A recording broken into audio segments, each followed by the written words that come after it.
Right now, on the National Weather Desk, severe storms bring tornadoes and hail to the plains. Twisting around right there, full of dirt, just like you see in the movies. While the threat of more severe storms continues right through Easter Sunday.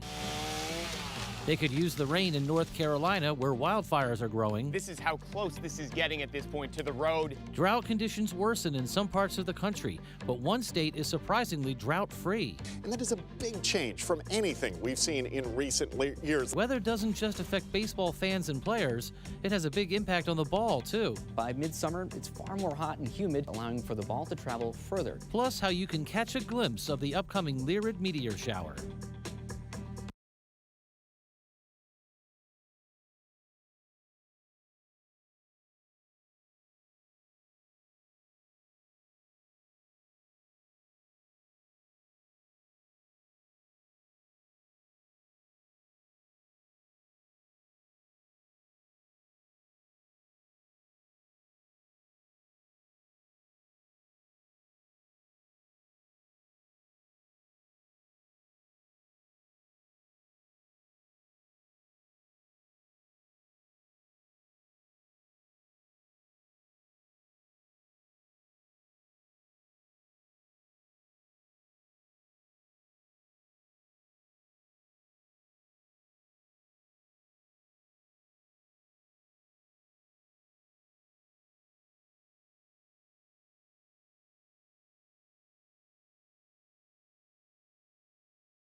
Right now, on the National Weather Desk, severe storms bring tornadoes and hail to the plains. Twisting around right there, full of dirt, just like you see in the movies. While the threat of more severe storms continues right through Easter Sunday. They could use the rain in North Carolina, where wildfires are growing. This is how close this is getting at this point to the road. Drought conditions worsen in some parts of the country, but one state is surprisingly drought-free. And that is a big change from anything we've seen in recent years. Weather doesn't just affect baseball fans and players, it has a big impact on the ball, too. By midsummer, it's far more hot and humid, allowing for the ball to travel further. Plus, how you can catch a glimpse of the upcoming Lyrid meteor shower. From our nation's capital, this is the National Weather Desk. Good morning and welcome to the National Weather Desk. I'm meteorologist Matt Ritter. Severe storms moved through the plains yesterday, bringing reports of softball-sized hail, damaging winds, and reports of multiple tornadoes in Nebraska and Iowa. Remarkably, there are no reported injuries, but there is plenty of damage. And at least one of the twisters was caught on camera. We got a tornado! This tornado was spotted in the field northwest of Omaha. The Storm Prediction Center says it's one of 16 reported tornadoes in Nebraska and Iowa. And while this twister caused no damage, there is destruction in Omaha. Teams from the National Weather Service will be out today surveying those locations. Mike McKnight has more. First, the golf ball-sized hail pounded the area. Then came the twister that Josh Havron saw passing close by. It was twisting around right there, full of dirt, just like you see in the movies. Yeah, I ran down and just stood in the mechanical room for a minute, and when the ears got done popping, I knew it was done. The tornado just missed the Airbnb he's renting, but the building next to it has been destroyed. Inside was a pickup and a home-based Amazon business packed full of merchandise that Kathy Peterson sells online. This is what I did for the last 10 years, is build it all the way up to, and I don't think much of it is salvageable, so. Kathy and her husband Mark own both houses on either side of the destroyed business. Neither home seemed to suffer severe damage, but a neighbor a mile west lost their house. The roof is completely gone. Fire crews warn of down lines, and you can see the path of the tornado. No reports of injuries, and the Petersons' dog rode out the storm on a deck just yards from the passing tornado. I was in a bit of a panic because my dog, like I said, my dog was outside on the porch, and she lived through it. How is a blessing. Ironically, Josh is renting the house while working for a damage restoration company from Minnesota. Little did he know he would be left with work to do so close to where he's living. The severe weather continues to be a threat through Easter Sunday. A slow-moving storm system could bring flash flooding, damaging winds, hail, and isolated tornadoes to the nation's midsection. Starting today, the Storm Prediction Center issued a slight risk, 2 out of 5, for severe thunderstorms from Texas to Illinois. More than 26 million people live in this area, including Oklahoma City, St. Louis, and Chicago. Many of those same areas will see a risk of storms tomorrow, except this time people in the Dallas-Fort Worth Metroplex are included. And Easter could be very stormy for folks in Missouri and Arkansas. Over the 3-day period, 4 to 8 inches of rain could fall from North Texas to Missouri. And given the terrain in these areas, flash flooding is very possible. And now to North Carolina, where firefighters from Montana and Oregon are providing assistance as a wildfire spreads east of Asheville. Mark Liverman has details about the work they're doing now and how preparation is helping make the firefight a little less taxing. Fierce flames just a few feet away from a road as the Bee Rock Creek wildfire continues to spread. It's grown to more than 500 acres. A lot of crews, mainly overhead. The Chinook helicopter, we've seen that making several rounds where we are here dropping water probably within a couple hundred feet, maybe 1,000 feet at most from where we are. Everywhere you look, hazardous conditions to contend with. When you have these slopes and rolling hills and mountains like we have in western North Carolina, along with all the hurricane debris, the dry, cool winds. It's got to be challenging. Yeah. Firefighters working long 10 to 15-hour shifts. They'll go along these lines and look at tree snags and cut them down so that if they were to catch on fire, they wouldn't fall over and catch the other side of the containment line on fire. For these men and women, the work starts even before wildfire season does. Our firefighters on the Grandfather Ranger District were able to clear a lot of roads of debris so that prior to fire season, they could come and have access to all these different roads and access these different points. Especially when every second counts. It could have taken weeks to cut through some of those roads and areas if they hadn't done it prior. So it was a game changer. Wildfire dangers rise as drought conditions worsen. And the latest update from the U.S. Drought Monitor shows many parts of the country need rain. You can see parts of western North Carolina are in a moderate drought, and that's a big change since the fall when Hurricane Helene brought historic rainfall. The nation's worst drought conditions are in the southwest, stretching from Nevada to Texas, and much of that region has exceptional drought conditions. And if you look closely at the Pacific Northwest, you notice Oregon has no drought at all. That's not just a big change over the past few months. It's pretty rare for this time of the year. Meteorologist John Mayer explains. Last year was a record setter. It broke the old record from back in the year 2020. Now, that was a bad year for us. We were dealing with the Archie Creek fire, the Holiday Farm fire, and we were in a much, much worse case when it came to drought at this point in the season. We're actually dealing with severe drought, moderate drought. Now, the reason we talk about drought and wildfire hand in hand, it's about any of those burnable materials being ready to catch fire. They're more combustible the drier it is. So if we can get into wildfire season seeing a lack of drought, that really does put us in a big advantage. And let's go back even further still. The last time we had no drought, you have to go all the way back to 2018, January of 2018. Last time this time of year we didn't have drought, 2017. So we are talking a long time since we've had conditions like this. This is a very nice change of pace. It's been 8 years now, but we're finally looking at some good conditions across the state, and hopefully that gives us a little bit of a leg up as we begin to work our way into wildfire season.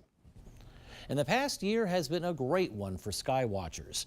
There have been eclipses, a comet, multiple northern lights shows, and meteor showers. And now there's another meteor shower to look out for. Meteorologist Christian Bridges has more. Now, meteor showers are all associated with comets, and a comet is made up of ice and dust, and they have these very long elliptical orbits around the sun.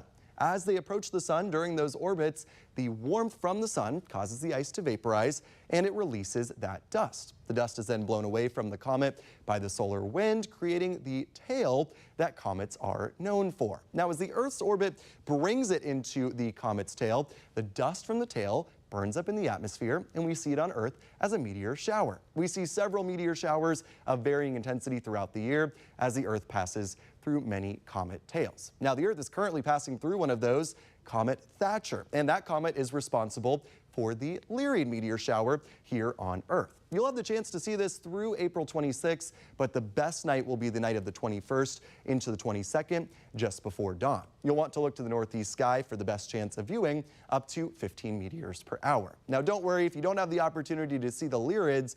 We've got several meteor showers coming up the rest of the spring and this summer. Next up is the Eta Aquarids. That peaks the night of May 5th into the 6th. And once we get into the summer, we've got the Alpha Capricornids. That peaks the night of July 29th. And finally, in August, we get the most active meteor shower of the season. The Perseids should be a treat as they peak on the night of August 12th and 13th with up to 100 meteors per hour. That's over 6 times as many as the current Lyrid meteor shower.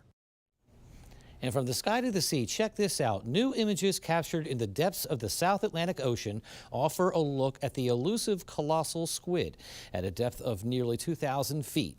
It's the first footage of the colossal squid in its natural environment in the 100 years since it was identified. And while the colossal squid is thought to grow up to 23 feet long and weigh as much as 1,100 pounds, this juvenile squid is only nearly 1 foot long for now. Experts say little is known about the life and behaviors of this species. And coming up on the National Weather Desk, we'll show you how weather can impact baseball. And we're not just talking about the wind. And we'll tell you about the invasive bass taking over North Carolina waterways.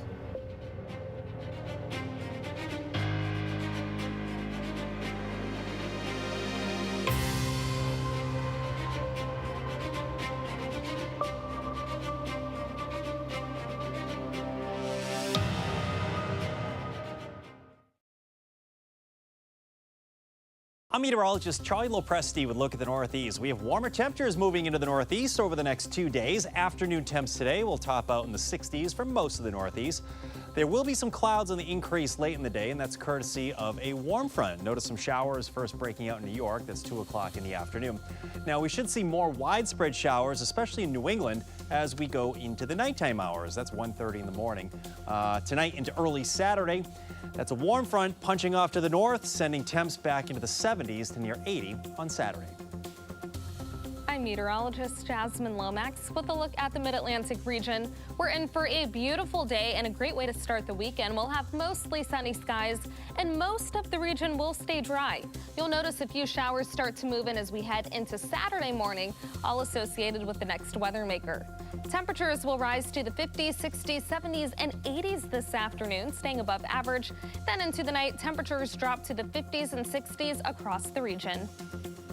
I'm meteorologist Vitas Reed. Here's a look at your southeast forecast highs for the area. Southeast, we're looking nice and comfortable out there. Temperatures upper 70s, mid 80s. Looking at 85 Atlanta, Mobile 80 degrees, 86 in Tupelo, Raleigh at 83 degrees, and then about 91 in Tampa, so a hot one down there. A lot of sunshine in Florida, which we expect. A little bit of high thin clouds over the Mississippi Valley. Some storms will start to develop over East Texas and Oklahoma. Some strong storms through the overnight, Friday night into Saturday morning.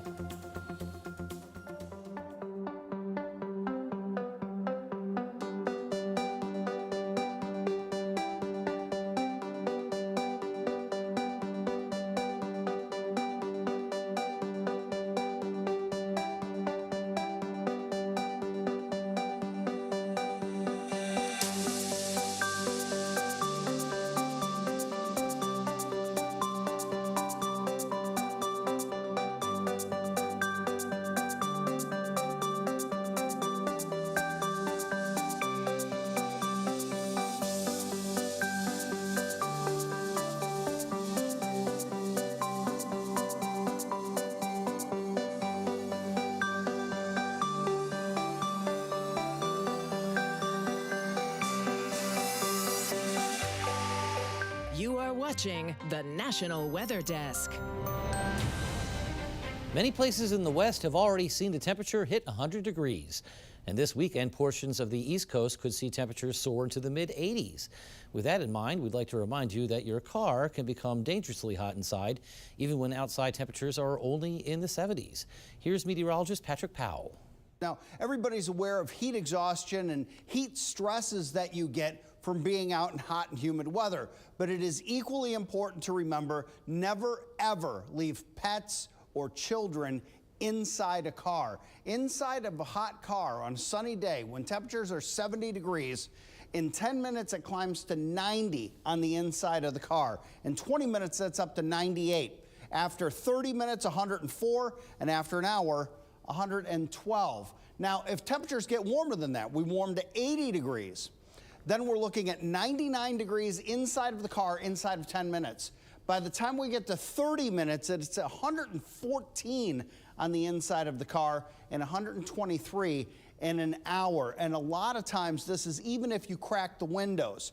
Now you bump that temperature up to 90 degrees, one of our hottest summer days.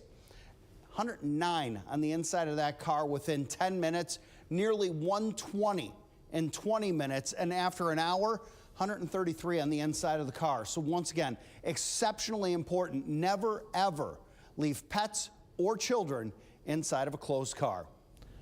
And Major League Baseball season is in full swing. And believe it or not, the weather plays a role in how far those balls fly, and not in ways you might think.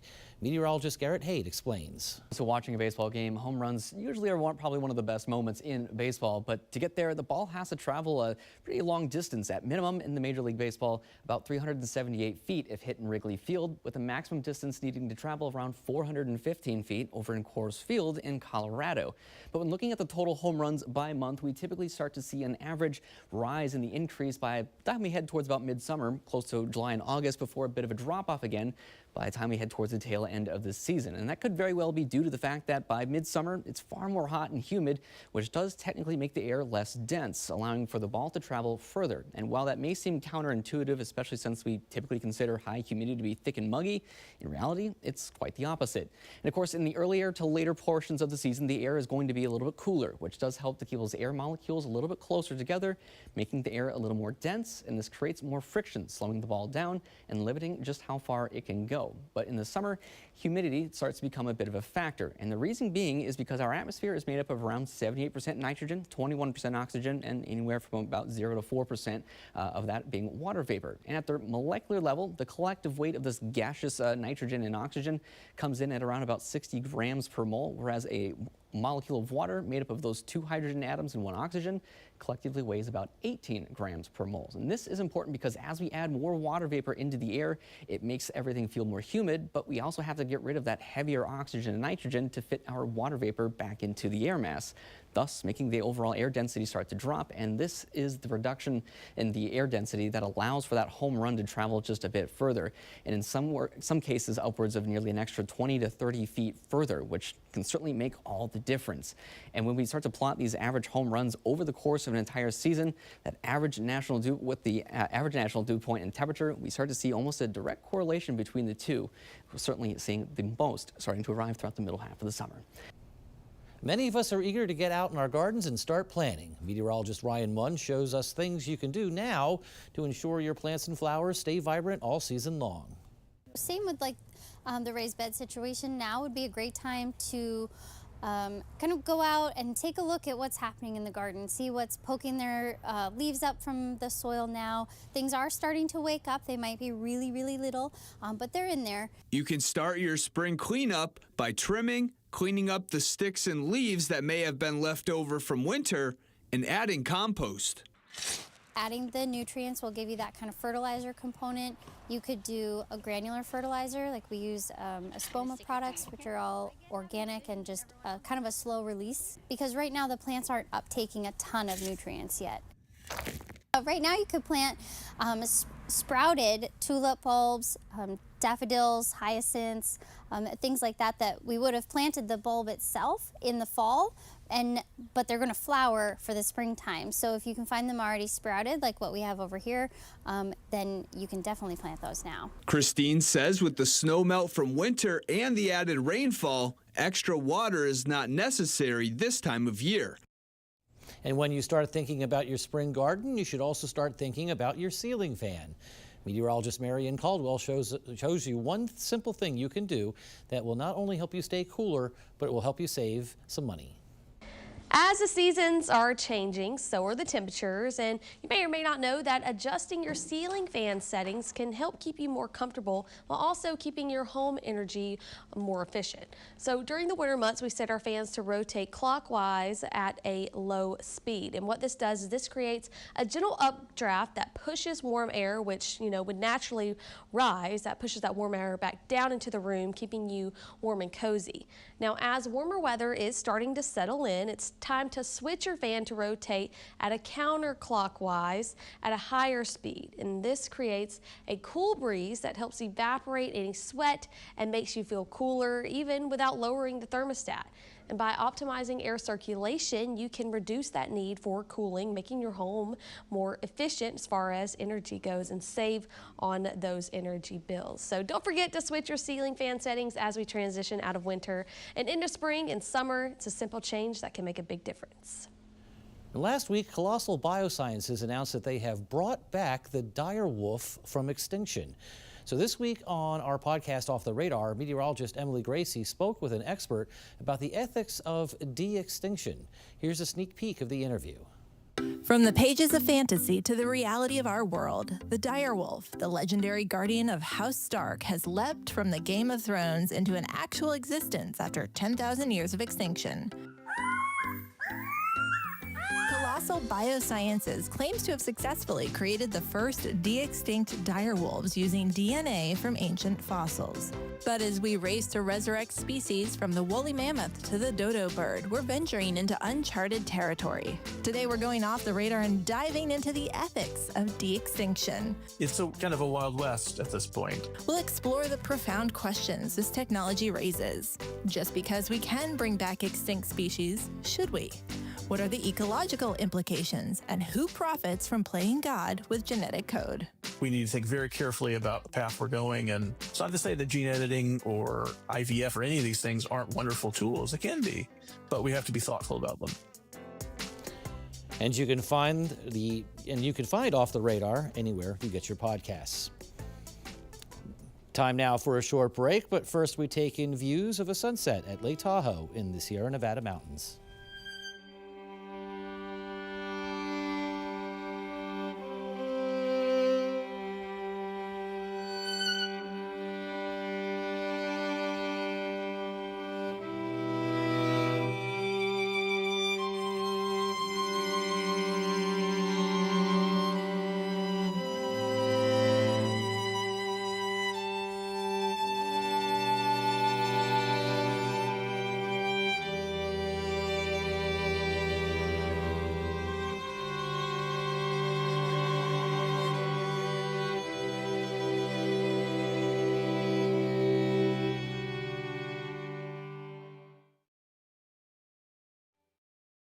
Happy Friday, everyone. I'm First Warning Meteorologist Phil Kelly. We've got a big cold front going through the Midwest and the Central Plains. Out ahead of that, very, very warm into the Ohio Valley today. A lot of rain, some flood warnings, watches into the Mississippi Valley. Cooler back behind that. We get into your day on Saturday. That rain does move off to the east. A little cooler but brighter as we get into your Easter Sunday. Well, a good Friday morning to you. I'm meteorologist Chris Huchan. Looking at our forecast today across the region, starting off with patchy clouds. As we head through the afternoon, highs in the 70s and 80s for most. On the lookout late evening, Friday night into Saturday morning for the possibility of some severe storms to develop with wind gusts and hail. And then also on Saturday, we're going to continue as a front is dropping across the region. You see the temperature drop behind it, but another round of strong to severe storms possible with wind gusts and large hail. I'm George Waldenberger with your forecast for the western United States. We have high pressure creating very nice conditions for the west coast and a storm system with snow over Colorado, over Utah. This will drop rain into Arizona, but wait till you see the temperatures. Let's look. In Denver, near freezing. Jackson, Wyoming in the 30s. But look at Seattle, warmer than San Diego, Los Angeles, and Las Vegas. That's the scene from out here.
You are watching the National Weather Desk. An invasive species of bass is moving through the fresh waters of North Carolina, and it's a risk to local species. Alana Laster spoke with a wildlife specialist to find out more about the invasive fish. So our biggest advice to anglers is don't put fish. North Carolina wildlife officials say Alabama bass are invading the rivers of North Carolina, slowly eliminating the native small and largemouth bass species. They have the ability to outcompete largemouth bass on those systems. And what that ultimately means is fewer largemouth bass in those systems and more Alabama bass. Lawrence Dorsey is a regional fisheries supervisor with the North Carolina Wildlife Resources Commission, and he says these Alabama bass will rid our local ecosystems of the larger native fish. Alabama bass don't get to the same maximum sizes that largemouth get. So what you get is you get a replacement effect. Dorsey says there's one main way to lessen the spread. Release it where you catch it. That's the best thing we can get out of this. He says there are no restrictions on catching the invasive bass.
Thank you so much for joining us. I'm meteorologist Matt Ritter. Have a safe and wonderful Easter weekend, and we'll see you back here on Monday for the National Weather Desk.